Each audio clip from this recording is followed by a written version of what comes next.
दोस्तों हमारे चैनल दर्पण ज्ञान सागर में आप सभी का स्वागत है।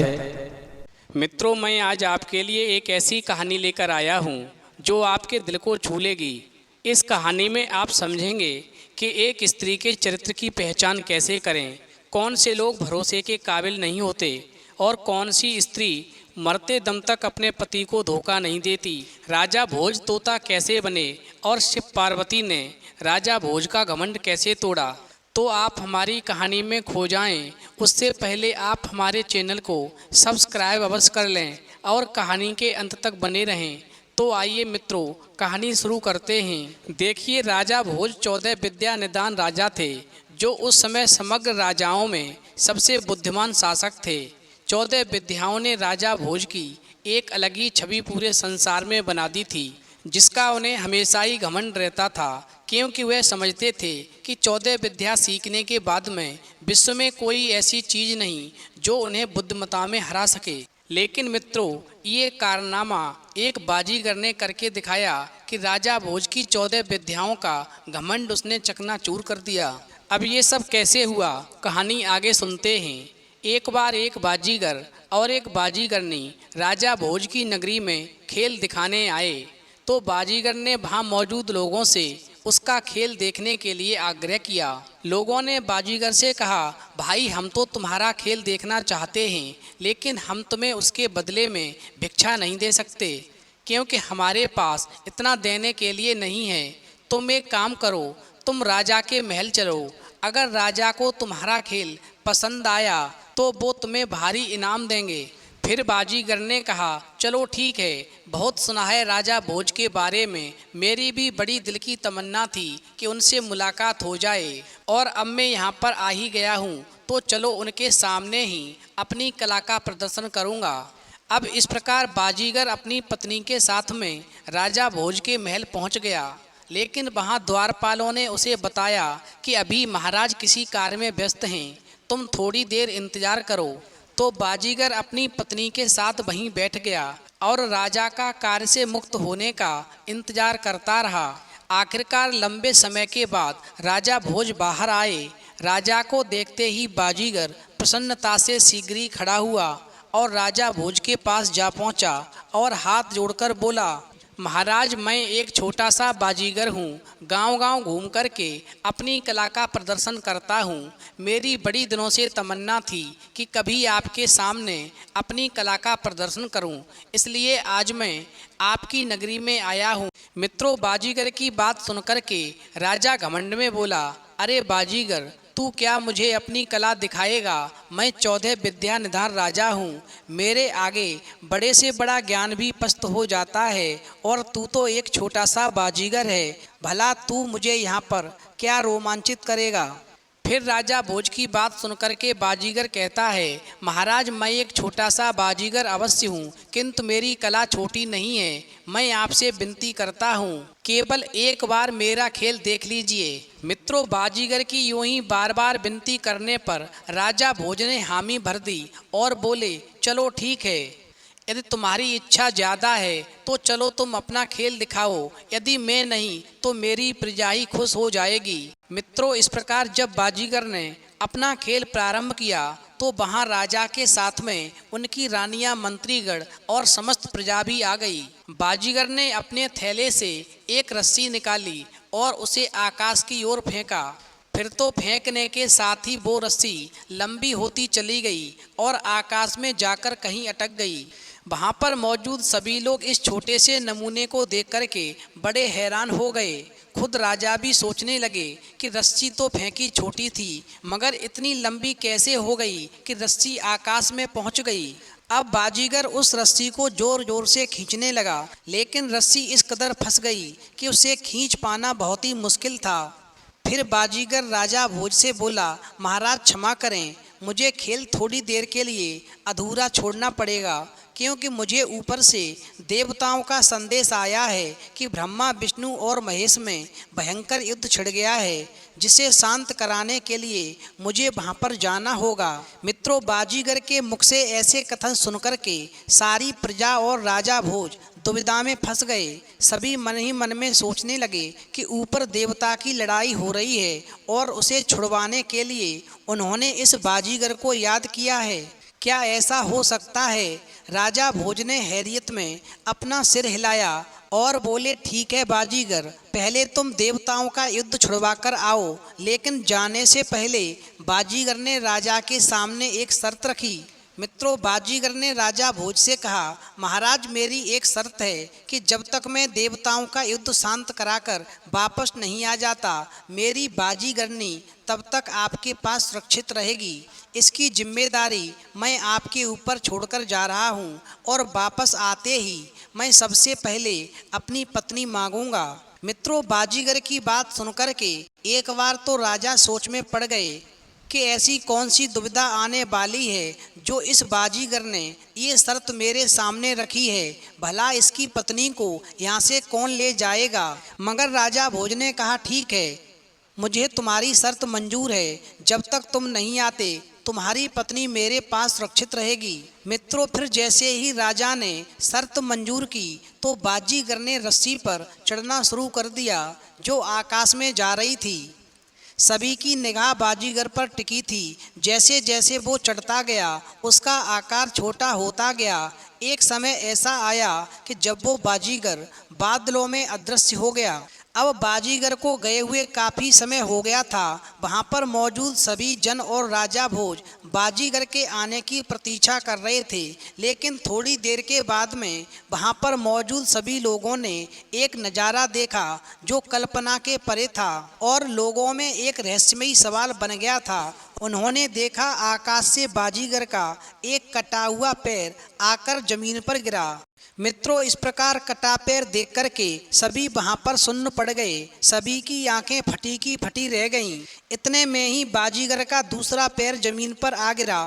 फिर बाजीगर के कटे हुए हाथ आ गिरे। धीरे धीरे बाजीगर का सारा शरीर टुकड़ों के रूप में जमीन पर आ गिरा और अंत में बाजीगर का मुंह गिरा, जिसे देख कर के राजा भोज भी अपने सिंहासन से उठ खड़े हुए और उधर अपने पति के शरीर के कटे अंग देख कर के बाजीगरनी जोर जोर से रोने लगी। राजा और समग्र प्रजा के मन में कई सवाल उठने लगे। आखिरकार ऊपर ऐसा क्या हुआ? बाजीगर यहाँ से जीवित गया था, मगर ऊपर जाकर के ऐसा क्या हुआ जो इसके शरीर टुकड़ों में बट गए और जमीन पर आकर गिरे? मित्रों, लोगों ने बाजीगर के कटे अंगों को देख कर के काफ़ी विचार विमर्श किया। अब जब उनके पास कोई दूसरा रास्ता नहीं बचा तो राजा ने बाजीगर के कटे अंगों को चिता देने का आदेश दिया। चिता की बात सुनते ही बाजीगरनी उठ खड़ी हुई और रोते रोते बोली, महाराज, मैं अपने पति के साथ में सती होना चाहता हूँ। फिर बाजीगरनी की बात सुनकर के राजा भोज और उसकी रानियों ने बाजीगरनी को खूब समझाने की कोशिश की कि तुम अभी जवान और काफ़ी खूबसूरत हो, यूँ तो सती होकर के अपना जीवन समाप्त मत करो। लेकिन बाजीगरनी ने हट कर ली और बोली, महाराज, या तो मुझे मेरे पति के साथ सती करो, वरना मैं यहाँ पर मौजूद समस्त जनों को श्राप दे दूंगी, जिसकी पीड़ा से आप लोग कभी उबर नहीं पाओगे। मित्रों, उस समय पर श्राप शब्द बहुत ही मायने रखता था। लोग इससे भयभीत होते थे। खुद राजा भोज भी श्राप का नाम सुनते ही भयभीत हो गए। अब जब खूब समझाने पर भी वो बाजीगरनी नहीं समझी तो राजा के पास कोई दूसरा विकल्प नहीं बचा। फिर राजा भोज ने बाजीगर के साथ में बाजीगरनी को भी सती कर दिया। लेकिन समस्या यहीं पर समाप्त नहीं हुई। असली समस्या तो अभी आनी बाकी थी। अभी दोनों की चिता ठंडी भी नहीं हुई थी कि राजा और प्रजा ने देखा कि बाजीगर धीरे धीरे रस्सी से उतरता हुआ वापस आ रहा था। मित्रों, इस प्रकार बाजीगर को यूं उतरता देख करके वहाँ मौजूद सभी लोगों की आंखें खुली की खुली रह गईं। एक बार फिर उनके मन में सवालों का तूफान उठने लगा। अब जब बाजीगर नीचे पहुँच गया और राजा भोज के सामने आकर बोला, तो बताइए महाराज, कैसी लगी आपको मेरी कला? मैं आकाश में जाकर वापस आया हूँ। फिर तो राजा और प्रजा एक मूर्ति की अवस्था में बाजीगर को देखते रहे। किसी की भी आवाज़ मुख से नहीं निकली। सभी लोग एक पल बाजीगर को देखते और एक पल उसकी चिता को, जो अभी तक ठंडी भी नहीं हुई थी। वहां पर सभी के मन में एक ही प्रश्न था कि अभी अभी तो बाजीगर की चिता को आग दी थी, मगर इतनी जल्दी ये बाजीगर कहाँ से प्रकट हो गया? अभी तो चिता ठंडी भी नहीं हुई है। मित्रों, इस प्रकार जब राजा के दरबार में उपस्थित जन जो भी थे, जब वो शांति पूर्वक अपने मन ही मन में सोच रहे थे, कोई भी बाजीगर की तारीफ नहीं कर रहा था और बड़े ही सोच में डूबा हुआ था, तो बाजीगर को थोड़ा गुस्सा आया और बाजीगर बोला कि मैंने इतना अच्छा खेल का प्रदर्शन किया और कोई भी मेरी प्रशंसा नहीं कर रहा। जब किसी के मुख से बाजीगर के लिए प्रशंसा के स्वर नहीं निकले तो उसने कहा, ठीक है महाराज, यदि आपको और आपकी प्रजा को मेरी कला अच्छी नहीं लगी तो मैं आपसे कुछ भिक्षा की आशा भी नहीं करता और हम किसी दूसरी नगरी में जाकर के अपनी कला का प्रदर्शन करेंगे। आप एक काम करो, आप मेरी बाजीगरनी को बुला दो जिसको मैं आपके पास सुरक्षित छोड़ करके गया था। फिर मैं आपके यहाँ से चला जाऊँगा और किसी दूसरी जगह जाकर के अपना खेल दिखाऊँगा।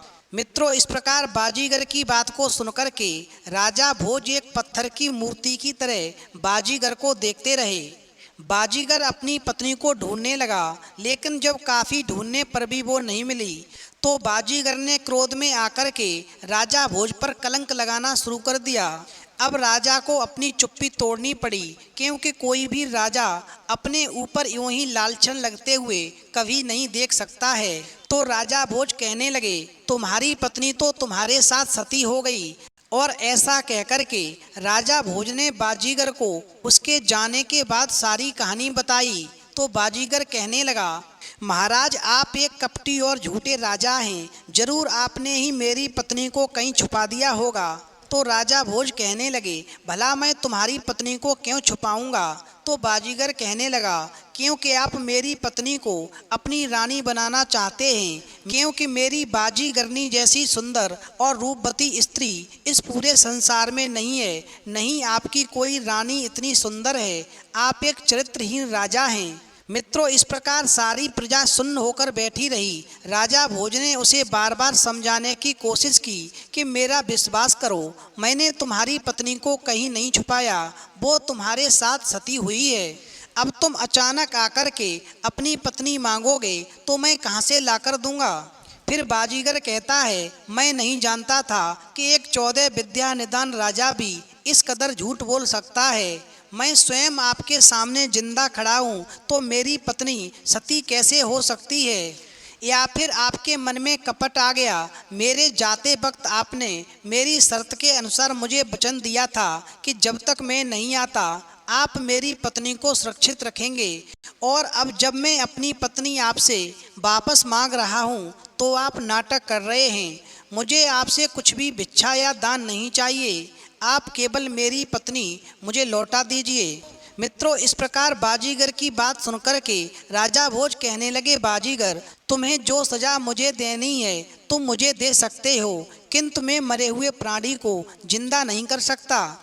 तो बाजीगर कहने लगा, महाराज, यदि मैं अपनी पत्नी आपके महल से निकाल के लाया तो आप क्या करेंगे? तो राजा भोज कहने लगे, यदि तुमने बाजीगरनी मेरे महल से निकाल दी तो मैं सारा राजपाट तुम्हारे नाम कर दूंगा, और यदि बाजीगरनी को तुम मेरे महल से नहीं निकाल सके तो फिर तुम क्या करोगे?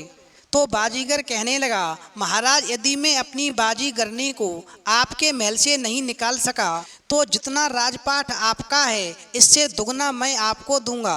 मित्रों, इस प्रकार राजा ने हामी में अपना सिर हिलाया। फिर बाजीगर ने महल में प्रवेश करने के लिए अपने कदम बढ़ाए तो उसके पीछे राजा भोज, उनकी रानियां, मंत्रीगण और समस्त प्रजा भी बाजीगर के पीछे पीछे महल में पहुंच गए। अब महल में पहुंचते ही बाजीगर ने जोर से आवाज़ लगाई, बाजीगरनी, कहाँ हो तुम? आ जाओ, अब यहाँ से चलते हैं। मित्रों, उसी समय महल से आवाज़ आई, अभी आती हूँ, और बाजीगरनी एक कक्ष से बाहर निकली और बाजीगर के पास में आ गई। मित्रों, इस प्रकार बाजीगरनी को देख कर के राजा भोज और समस्त जन वहाँ पर अचंभित हो गए।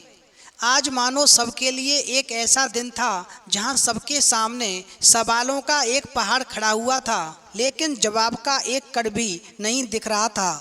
फिर बाजीगरनी को पास बुलाने के बाद में बाजीगर कहने लगा, अब बोलिए राजा, आप क्या सफाई देंगे? तो राजा भोज कहने लगे, मैं नहीं जानता ये कैसी लीला रची जा रही है, लेकिन मैं एक सच्चा राजा हूँ जो अपनी शर्त के अनुसार ये राजपाट आपको सौंपना चाहता हूँ। तो बाजीगर कहने लगा, राजा, मुझे आपके राजपाट में कोई दिलचस्पी नहीं है। मैं यहाँ केवल आपकी 14 विद्याओं का घमंड तोड़ने आया था, और ये थी मेरी 15वीं विद्या, जिसे आप अभी तक नहीं जानते। इस 15वीं विद्या के अनुसार इंसान कभी भी अपने आप को मार सकता है और कभी भी वो जीवित हो सकता है, अपना रूप कभी भी किसी में प्रवेश कर सकता है। और फिर मित्रों, इस प्रकार भांसे जाते जाते बाजीगरनी और बाजीगर ने अपने असली रूप दिखाए, तो लोगों के सामने जो सवालों का पहाड़ था वो एक तिनके की भांति बिखर गया, क्योंकि बाजीगर और बाजीगरनी के भेष में कोई और नहीं बल्कि भगवान शिव और माता पार्वती थे, जिनकी ये सारी माया थी और राजा भोज की 14 विद्याओं का घमंड तोड़ा था।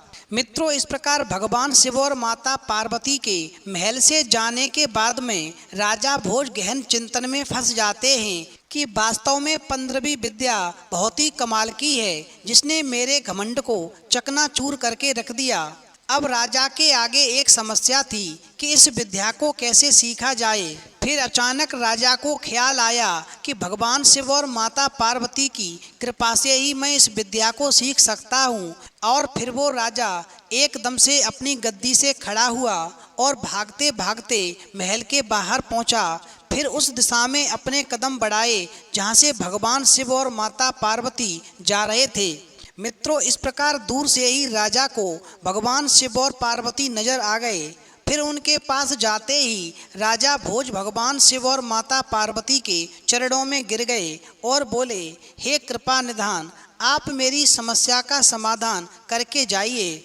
तो भगवान शिव कहने लगे, महाराज, आप तो 14 विद्या निधान राजा हैं, दूर दूर तक आपके नाम की छवि है, फिर आपको क्या समस्या हो सकती है? तो राजा भोज कहने लगे, हे कृपा निधान, वह मेरी बहुत बड़ी भूल थी, मुझे आप क्षमा करें। आगे से मैं ऐसी धारणा अपने मन में कभी नहीं लाऊंगा। तो भगवान शिव कहने लगे, ठीक है, तो अब बताइए आप मुझसे क्या चाहते हो? तो राजा भोज कहने लगे, हे भगवान, मैं 15वीं विद्या सीखना चाहता हूँ, तो कृपया करके आप मेरा मार्गदर्शन करें। मित्रों, इस प्रकार राजा भोज की बात सुनकर के भगवान शिव कहने लगे, देखो राजन, ये विद्या सीखना इतना भी आसान नहीं है। ये बेहद कठिन परिस्थितियों भरा रहता है, जिसे सीखने की कोई समय सीमा नहीं है। ना जाने इसे सीखने में कितना समय लगे, तब तक राज्य का कामकाज कैसे चलेगा। अच्छा यही होगा कि आप 15वीं विद्या सीखने का विचार अपने मन से निकाल दें। मित्रों, मगर राजा भोज कहने लगे, नहीं प्रभु नहीं, चाहे कितना भी कठिन से कठिन कार्य हो वो भी मैं करूँगा, चाहे कितना भी वक्त लग जाए मैं वक्त निकालूंगा। कृपया आप मुझे रास्ता दिखाएं कि 15वीं विद्या मैं कैसे सीख सकता हूँ। मित्रों, इस प्रकार भगवान शिव कहते हैं, तो ठीक है, यहाँ से बहुत दूरी पर हिमालय पर्वत के पास में एक बहुत ही घना और भयंकर जंगल है। उस जंगल के बीच में एक सिद्ध पुरुष बाबा अमरा गुरु की कुटिया है। उस कुटिया को आपको ढूंढना होगा।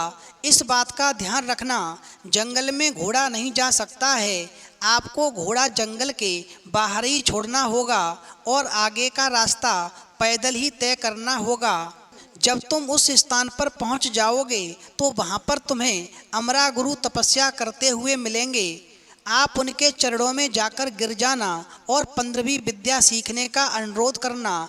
और हाँ, एक बात का विशेष ध्यान रखना, बाबा अपने स्वभाव से काफ़ी कठोर हैं। अगर बाबा तपस्या में लीन हो तो उनकी तपस्या भंग मत करना, नहीं तो वो आपको श्राप दे देंगे। इसलिए वहाँ बैठकर के बाबा की तपस्या पूरी होने का इंतजार करना। अगर बाबा को दया आ गई तो वो आपको 15वीं विद्या अवश्य सिखाएंगे। और फिर मित्रों, इतनी बात कहकर के भगवान शिव और पार्वती अंतर्ध्यान हो जाते हैं। अब भगवान शिव और माता पार्वती के अंतर्ध्यान हो जाने के बाद में राजा भोज अपनी नगरी में वापस आए और अपने वफादार मंत्रियों की एक बैठक बुलाई और उन्हें आगे की योजना समझाते हुए बोले, देखो, मैं एक जरूरी कार्य से राज्य से दूर जा रहा हूँ। मेरे जाने के बाद आप सभी मिलजुल कर के राज्य का कार्य देखोगे और प्रजा को कोई कष्ट ना हो, इसका विशेष ध्यान रखना होगा, क्योंकि मुझे वापस आने में मालूम नहीं कितना समय लग जाए। इसलिए आप सब अपना अपना ईमानदारी से कार्य करना। सभी मंत्रियों को समझा करके राजा महल की ओर चल दिए। मित्रों, उधर राजा भोज की 2 रानियां थीं। एक का नाम सत्यवती था और दूसरी का नाम भानुवती था। सत्यवती एक पतिव्रता रानी थी। वो राजा भोज के दर्शन किए बगैर खाना तो क्या, पानी तक भी नहीं पीती थी। वहीं दूसरी ओर रानी भानुवती जो थी, उसका इन सारी बातों से दूर दूर तक कोई लेना देना नहीं था। कहने का मतलब रानी भानुवती का चरित्र ठीक नहीं था। मित्रों, इस प्रकार राजा भोज 15वीं विद्या सीखने जाने से पहले राजा भोज अपनी रानी सत्यवती के कक्ष में गए और बोले, रानी, मैं किसी जरूरी कार्य से कुछ समय के लिए नगरी छोड़कर जा रहा हूँ। मालूम नहीं मुझे आने में कितना वक्त लगे। ये वक्त 1 वर्ष का भी हो सकता है और 12 वर्ष का भी, या फिर उससे ज़्यादा भी हो सकता है। इसलिए मैं आपको सलाह देता हूँ कि मेरे वापस आने तक आप सावधानी से रहना। मित्रों, इस प्रकार राजा भोज की बात सुनकर के रानी सत्यवती की आंखें झलक आईं और बोली, हे राजन, मैं तो आपके दर्शन किए बगैर पानी तक नहीं पीती हूँ। भला इतना लंबा समय मैं आपके बिना कैसे बिता पाऊंगी, जिसमें आपके आने की कोई समय सीमा भी निश्चित नहीं। कृपया आप मुझे भी अपने साथ लेकर चलिए। मित्रों, राजा भोज कहने लगे, नहीं रानी, मैं आपको साथ लेकर नहीं जा सकता, क्योंकि मैं जिस कार्य से जा रहा हूँ वहाँ पर स्त्रियों का जाना वर्जित है। तो कृपया आप मेरे काम में बाधा न डालें। फिर सत्यवती कहने लगी, महाराज, आप तो जानते ही हैं, आपके दर्शन किए बगैर मैं भोजन तो क्या, पानी तक भी नहीं पीती, चाहे मेरे प्राण ही क्यों ना निकल जाएं। फिर तो रानी सत्यवती की बात को सुनकर के राजा भोज कहने लगे, ठीक है, इस समस्या का समाधान मेरे पास है। मैं अपनी एक तस्वीर इस दीवार पर बना देता हूँ, आप इसको भोग लगा करके भोजन कर लेना। और फिर ऐसा कहकर के राजा भोज ने अपनी हूबहू तस्वीर दीवार पर बना दी और राजा भोज चलने की तैयारी करने लगे। तो जाने से पहले राजा ने सत्यवती को अपने पास बुलाया और समझाते हुए कहा, देखो रानी, मैं जिस कार्य के लिए आपसे दूर जा रहा हूँ वह काफ़ी उलझन भरा रास्ता है। ना जाने मेरे साथ क्या घटना घट जाए और मुझे आपसे मिलने के लिए भी अपना परिचय देना पड़े। इसलिए मैं आपको अपनी मूंछ का बाल देकर जा रहा हूँ। इसको हमेशा संभाल कर रखना, क्योंकि जब भी मैं वापस आऊँगा तो आपसे सबसे पहले अपनी मूंछ का बाल मांगूंगा। तो आप समझ जाना कि मैं ही राजा भोज हूँ। और ये बात गुप्त रखना, कभी भी किसी को मत बताना कि रानी ने मूंछ का बाल लिया। मित्रों, इस प्रकार रानी सत्यवती ने राजा भोज की मूंछ की बाल को एक डिबिया में कैद करके उसे गुप्त जगह पर संभाल कर रख दिया।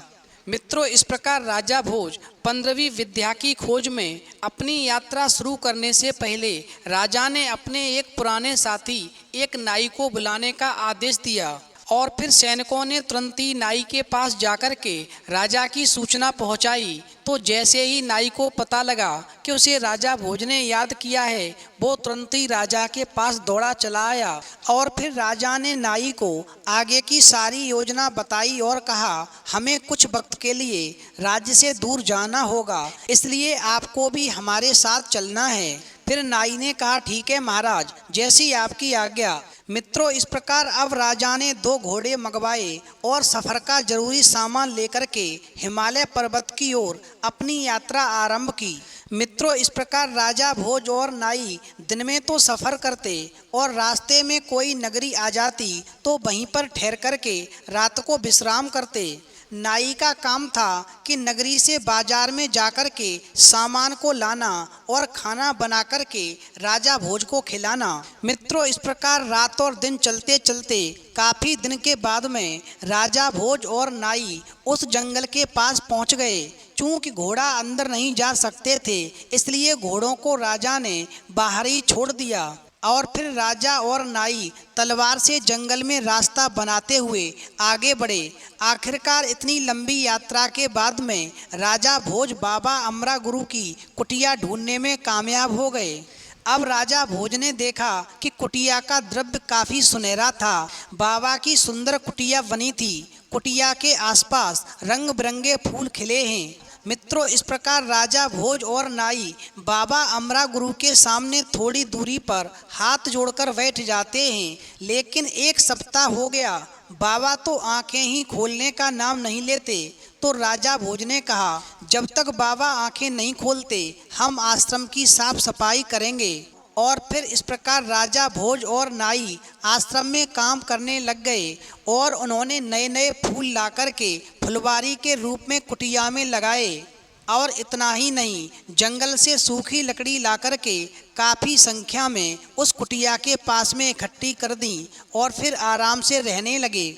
मित्रों, 1 महीना बीत गया। तब कहीं जाकर के बाबा अमरा गुरु ने आंखें खोली और अपने सामने एक राजा और एक नौकर को बैठा देखा, जो हाथ जोड़ कर के बाबा की तरफ जिज्ञासा भरी नज़रों से देख रहे थे। तो बाबा ने कहा, बच्चों मेरे पास आओ और अपना परिचय दो, क्योंकि तुम इतने भयंकर जंगल को पार करके मेरे पास आए हो। यहाँ कोई इंसान नहीं आ सकता। आप लोग इतना कष्ट उठा करके मेरे पास आए हो तो जरूर कोई अवश्य कार्य होगा। मित्रों, इस प्रकार इतनी बात सुनकर के राजा भोज व नाई बाबा के पास आए और चरणों में बैठ कर के राजा भोज ने कहा, हे महाराज, मैं राजा भोज हूँ और मैं बड़ी आशा से आपके पास आया हूँ। कृपया करके आप मेरी समस्या का समाधान करें। फिर बाबा ने कहा, बोलो बच्चा, क्या समस्या है? तो राजा भोज कहने लगे, महाराज, मैं 15वीं विद्या सीखने आया हूँ। कृपया करके मुझे 15वीं विद्या का दान दे दें तो आपकी बड़ी कृपा होगी। तो बाबा कहने लगे, ओहो बालक, तू तो बड़ी समस्या लेकर आया है, किंतु एक बात बता, तुझे मेरा पता किसने बताया? तो राजा भोज बोले, महाराज, एक बाजीगर ने। फिर बाबा कहने लगे, ठीक है, परंतु राजन, इस विद्या को सीखना हर किसी के बस की बात नहीं। इसमें बड़ी कठिनाई आएगी, क्या कर पाओगे? तो राजा भोज कहने लगे, महाराज, इस विद्या को सीखने के लिए मैं हर कठिनाई का डटकर मुकाबला करूंगा। कृपया आप मुझे सही राह दिखाइए। मित्रों, इस प्रकार अमरा गुरु बाबा कहने लगे, तो ठीक है राजन, इस विद्या को सिखाने से पहले मैं तुम्हें इसकी शक्ति के बारे में कुछ बताना चाहता हूँ। ये 15वीं विद्या है। मरे हुए शरीर को जिंदा करना इस विद्या का काम है। लेकिन इस विद्या से अगर किसी को जिंदा कर रहे हो तो आपके प्राण उस मरे हुए शरीर में चले जाएंगे और आपका शरीर प्राणहीन हो जाएगा। फिर आप जब भी चाहो अपने शरीर में वापस आ सकते हो। कहने का मतलब है, आप किसी भी मरे हुए प्राणी को जिंदा करते हो तो आपका शरीर मर जाएगा और जब आप अपने शरीर में वापस आओगे तो दूसरा शरीर मर जाएगा। यही इस 15वीं विद्या का काम है। अब तुम मेरी बात को ध्यान से सुनो। इस विद्या को सीखते वक्त आपको केवल एक समय भोजन मिलेगा। वक्त की इसमें कोई समय सीमा निश्चित नहीं है। मालूम नहीं कितना समय लग जाए। क्या तुम्हें मंजूर है? तो राजा भोज कहने लगे, ठीक है बाबा, आप जो भी कहोगे मैं वही करूँगा। मुझे आपकी हर बात मंजूर है। मित्रों, इस प्रकार दूसरी सुबह बाबा ने राजा भोज को अपने सामने बैठा लिया और मंत्र सिखाना आरंभ कर दिया। अब राजा भोज का 15वीं विद्या सीखने का सिलसिला शुरू हो चुका था, मगर इसी के साथ में राजा भोज के लिए एक भयंकर समस्या का भी सिलसिला शुरू हो चुका था, जिससे राजा भोज अभी तक अनजान थे। मित्रों, जब राजा भोज को बाबा मंत्र सुना रहे थे तो नाई भी राजा भोज के पीछे बैठा बैठा मंत्र सुन रहा था और उसने भी राजा के साथ साथ सारे मंत्र रट लिए। और इस प्रकार नाई भी मन ही मन में मंत्र का जाप करने लगा। मित्रों, इस प्रकार राजा भोज की शिक्षा 12 वर्ष तक चली। राजा भोज को बाबा जो भी मंत्र बताते उसे नाई भी तुरंत अपने जहन में बिठा लेता, यानी रट लेता। और जैसे जैसे राजा मंत्र का जाप करते वैसे ही नाई भी मन ही मन में मंत्र का जाप करता रहता। कहने का मतलब है 12 वर्षों में राजा भोज 15वीं विद्या सीख गए और साथ साथ में वो नाई भी उस विद्या को सीख गया। फिर एक दिन ऐसा भी आया कि बाबा ने कहा, राजन अब आपकी विद्या पूर्ण हो गई है, अब आप अपने राज्य जाकर के अपने राज्य का काम संभाल सकते हैं। और हाँ, एक बात का हमेशा ध्यान रखना, कभी भी इस विद्या का गलत इस्तेमाल मत करना। तो इस प्रकार राजा ने बड़े ही प्रसन्न भाव से अपने गुरु की बात का मान रखते हुए उनको वचन दिया कि मैं कभी भी जीवन में इस विद्या का गलत इस्तेमाल नहीं करूँगा। और फिर इस प्रकार अगली सुबह राजा भोज ने गुरु अमरा को प्रणाम किया और चरणों का स्पर्श करके फिर वहाँ से वापस अपने राज्य में आने के लिए उनसे आज्ञा मांगी। मित्रों, जब राजा भोज बाबा से अपने राज्य वापस आने की आज्ञा मांगते हैं तो बाबा ने भी अपने प्रसन्नता के भाव मुख पर ला करके और राजा भोज को आशीर्वाद दे करके उन्हें जाने की आज्ञा दी। मित्रों, अब राजा भोज नाई को साथ लेकर के अपनी नगरी की ओर चल दिए। अब घोड़े तो थे नहीं, इसलिए पैदल ही बातें करते करते चले आ रहे थे। अब आगे क्या होता है कि नाई के दिल में कपट जाग उठता है और फिर नाई ने मन ही मन में नाई से राजा भोज बनने की एक भयंकर साजिश रच डाली। मित्रों, राजा को अपने व्यवहार की ओर आकर्षित करने के लिए नाई गुमसुम होकर बैठ गया, तो राजा अभी भी उसकी कूटनीति से बिल्कुल अनजान थे। तो नाई को इस तरह गुमसुम बैठा देख करके राजा भोज ने कहा, नाई क्या बात है, तुम बड़े गुमसुम से नजर आ रहे हो। तो नाई ने कहा, महाराज मेरे दिल में एक बात है, आप बुरा ना मानो तो बताऊं। तो राजा भोज बोले, नाई जो भी बातें खुलकर बताओ। तो नाई ने कहा, महाराज मैं ये कह रहा था कि आपने 12 वर्षों तक इतना कठिन परिश्रम करने के बाद में ये 15वीं विद्या हासिल की है, तो आप अगर अपनी सीखी हुई विद्या को एक बार आजमा लेते तो अच्छा रहता, क्योंकि नगरी में जाने के बाद में कहीं आप हंसी के पात्र न बने कि वास्तव में ये विद्या काम करेगी या नहीं भी करेगी। मित्रों, इस प्रकार नाई की कूटनीति में राजा भोज फंस गए और कहने लगे, नाई तुम बिल्कुल ठीक कहते हो, चलो इस विद्या को आजमा कर देख लेते हैं, फिर यहाँ से आगे का सफ़र तय करेंगे। मित्रों, इस प्रकार नाई कहने लगा, महाराज आप थोड़ी देर यहाँ बैठिए, मैं अभी आता हूँ। और फिर नाई थोड़ी दूर गया और एक मरा हुआ तोता उठा करके राजा भोज के सामने रख दिया और कहा, महाराज इस मरे हुए तोते में आप अपने प्राण डालिए, देखते हैं क्या तोता जीवित होता है। मित्रों, फिर राजा भोज कहने लगे, ठीक है, मैं मंत्र का जाप करता हूँ। और राजा भोज मंत्र पढ़ने लगे और अपने प्राण तोते में डाल दिए तो तोता जिंदा हो गया। अब मित्रों गौर करेंगे, जैसे ही राजा भोज ने अपने प्राण उस तोते के शरीर में डाले तो तोता तो जीवित हो गया, मगर राजा भोज का शरीर जो था वो अचेत होकर गिर गया। उधर नाई अपनी साजिश में कामयाब होने लगा। उसने मौके का फायदा उठा करके तुरंत मंत्र पढ़ना शुरू किया और अपने प्राण राजा भोज के शरीर में डाल दिए। इस प्रकार उस नाई का शरीर अचेत हो गया और राजा भोज का शरीर पुनः जीवित हो गया। कहने का मतलब है कि राजा भोज तोता बन गए और नाई राजा भोज बन गया, क्योंकि राजा भोज के शरीर में नाई ने अपने प्राण डाल दिए। इस प्रकार नाई का शरीर बेकार हुआ और राजा भोज का शरीर जीवित हो गया। अब राजा भोज तोते से बाहर निकल कर के अपने असली शरीर में कैसे आए, क्योंकि उस राजा भोज के शरीर में तो नाई अपने प्राण डाल चुका था। मित्रों, इस प्रकार राजा भोज अपने को तोते के शरीर में देख कर के एकदम से चकित रह गए और मन में सोचने लगे कि नाई ने भी मेरे साथ में ये विद्या सीख ली है और मेरे साथ में कपट किया है। और फिर बोले, अरे नाई, ये तूने क्या कर दिया, तू मेरे शरीर में क्यों आ गया। तो नाई कहने लगा, महाराज मैं भी अपनी विद्या आजमा रहा था, जो कि मैंने चोरी चोरी आपके पीछे बैठकर सीखी है। फिर राजा भोज गुस्से में कहने लगे, नाई तुमने अपनी मर्यादा के विरुद्ध जाने की चेष्टा कैसे की, इस अपराध का दंड तुम्हें दरबार में दिया जाएगा।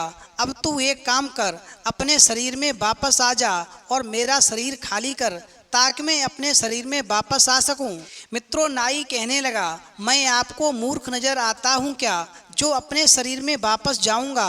बड़ी मुश्किल से राजा बनने का मौका मिला है, इस अवसर को मैं नहीं छोड़ सकता। और आप तो एक तोते हो, भला आप मेरा क्या बिगाड़ सकते हो। मैं ये शरीर किसी भी हालत में नहीं छोड़ूंगा। अब मैं वो सारे सुख भोगूंगा जो एक राजा प्राप्त करता है। मित्रों, इस प्रकार अब नाई अपने रास्ते का आखिरी कांटा हटाने के लिए उस तोते को पत्थर से मारने के लिए भागा, जिसमें राजा भोज के प्राण बसे थे। उसने विचार किया, यदि मैं इस तोते को मार दूंगा तो हमेशा के लिए मैं राजा भोज के शरीर में रह सकूंगा और एक राजा बनकर जीवन जी सकूंगा। मित्रों, तोता बेचारा क्या करता, वो जान बचाकर भागा और दूर एक पेड़ की टहनी पर बैठकर नाई को देखने लगा और उदास मन से सोचने लगा कि जिस साथी पर मैंने इतना भरोसा किया, उसी ने मेरे साथ में इतनी बड़ी गद्दारी की। अब क्या कर सकता हूँ। और तोता बैठा बैठा रोने लगा। मित्रों, उधर नाई जो कि राजा भोज के शरीर में था, लकड़ियाँ और फूस को उसने इकट्ठा किया और अपने नाई के अचेत शरीर को वहाँ पर जला कर के राजा भोज की नगरी की तरफ राजा भोज बनकर चल दिया। तो मित्रों, यहाँ से आगे की कहानी आप इस कहानी के दूसरे भाग में देखेंगे और समझेंगे कि जब नाई राजा भोज के भेष में राज्य में वापस जाता है तो वहाँ पर क्या होता है। क्या राज्य के लोग उसे पहचान पाएंगे, खास तौर पर तब जब वह रानी सत्यवती के पास जाता है, जबकि मूछ के बाल के बारे में उस नाई को कोई जानकारी ही नहीं है। इस पर रानी की क्या प्रतिक्रिया होगी और राजा भोज जो एक तोता बन चुके हैं, उन्हें अपना शरीर वापस कैसे मिलेगा। मित्रों, कहानी बहुत ही रोचक है। किस प्रकार से रानी सत्यवती अपने पतिव्रत धर्म का पालन करेगी और किस प्रकार रानी भानुवती चरित्रहीनता का परिचय देगी। तो मित्रों, इस कहानी का दूसरा भाग कल 8:45 बजे अपलोड किया जाएगा और साथ ही पहले भाग की एंड स्क्रीन और डिस्क्रिप्शन में दूसरे भाग का लिंक भी दे दिया जाएगा। आप एंड स्क्रीन को टच करके या फिर डिस्क्रिप्शन में जाकर के लिंक को टच करके इस कहानी के दूसरे भाग को देख सकते हैं, या फिर चैनल पर जाकर के सीधा चैनल खोल करके वीडियो में जाकर के आप कहानी का दूसरा भाग निकाल कर भी देख सकते हैं। तो मित्रों, यदि आपको ये कहानी पसंद आई हो तो प्लीज़ आप हमारे चैनल को सब्सक्राइब अवश्य करें और भगवान शिव और पार्वती के लिए एक लाइक करना न भूलें।